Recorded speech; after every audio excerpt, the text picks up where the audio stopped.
Sláva Isusu Christu. Milí televízni diváci televízie Lux, srdečne vás vítam v našej farnosti v obci Závadka. Naša farnosť leží v najzápadnejšej časti okresu Gelnica a je zároveň aj najvyššie položenou obcov, farnosťou v rámci Košickej eparchie. Nachádzate sa 860 metrov nad morom.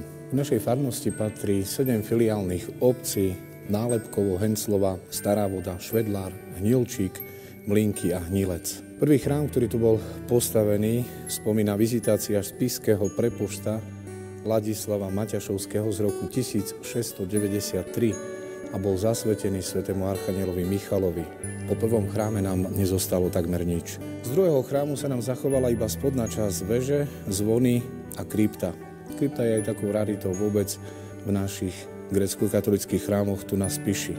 Dôležitým medzníkom v našej farnosti bol rok 1926, keď sa veriaci spolu s vtedajším farárom Štefanom Teodorom Zimom rozhodli starý chrám zbúrať a na tom istom mieste postaviť väčší. 12. augusta 1928 tento chrám posvetil blažený hieromučeník Peter Pavol Gojdič, prešovský biskup. V posledných 2 desaťročiach bol vďaka mojim 2 predchodcom, otcovi Jánovi Martonovi a otcovi Jurajovi Baranovi, postavená nová farská budova a pastoračné centrum. V chráme bola zrealizovaná nová maľba, postavený nový ikonostas, vyrobené nové lavice a podlahové kúrenie.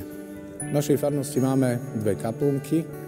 Prvá nad obcov je zasvetená svätému Jánovi Krstiteľovi. Do obce a do našej farnosti nás privítá druhá kaplnka a tá je zasvetená zosnutiu presvätej Bohorodičky.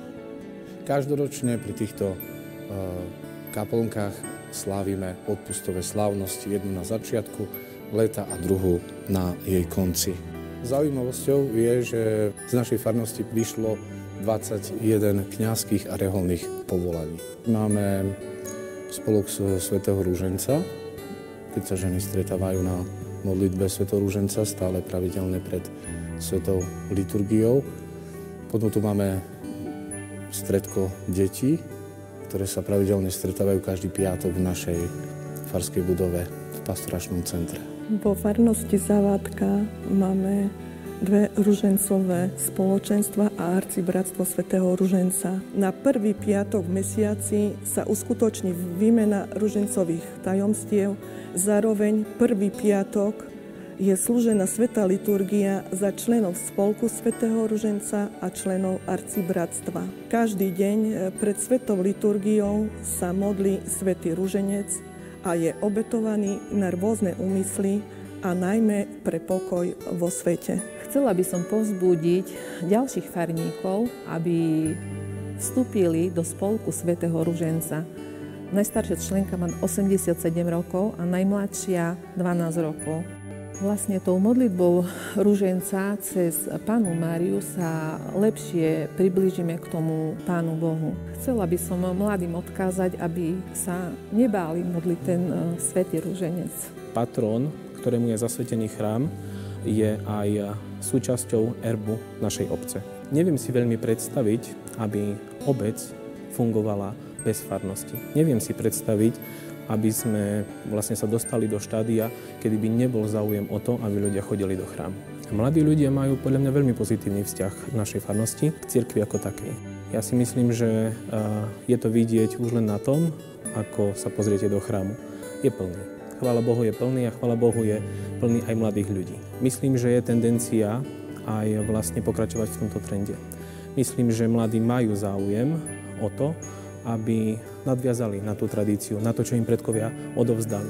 Všetkými sviatosťami prechádzajú, počnúť s krstom, cez u nás dosť, povedzme, bohaté svadby, alebo povedzme svadby, ktoré sú častokrát prepojené aj s folklórom, ktorý určite pre našu obec je veľmi príznačný. Likuj presviataja, divo i mati. Bol tu založený zbor svätého archaniela Michala. V tomto zbore spievajú ženy, čo spievajú aj vo folklore, spievajú aj v cerkvi, takže je to prepojené. Ja ďakujem Bohu za všetko, čo dáva do života nám, farníkium. Ďakujem za tú spojitosť ľudí v cerkvi, ľudí v dedini, ľudí vo folklóru a dúfam, že to budeme s tým zvelebovať Pána Boha. Služba mi prináša iný pohľad na liturgiu zo zákulisia. Je to celkom inak, to vnímam, ako keď som bola v lavici. A sú to pre mňa krásne chvíle strávené tam. A liturgia je pre mňa teraz taká viac osobnejšia. Ja to poviem tak, že už od rana už čakám, keď je liturgia večer, už sa teším na tú hodinu, kedy môžem prísť tu k ženám, sa pomodlia ruženec a je to pre mňa česť vykonávať túto službu. Ja sa veľmi teším a som veľmi rád, že môžem i tu na tomto mieste poďakovať. Tak by som chcel popriať sebe i každému veriacemu našej farnosti a všetkým, ktorých tu veľmi radi privítame, aby mali stále vo svojom srdci, vo svojej mysli tú radosť, tú myšlienku z toho, že patria Pánovi a že aj vaše meno, aj tvoje meno, aj moje meno je zapísané v nebi.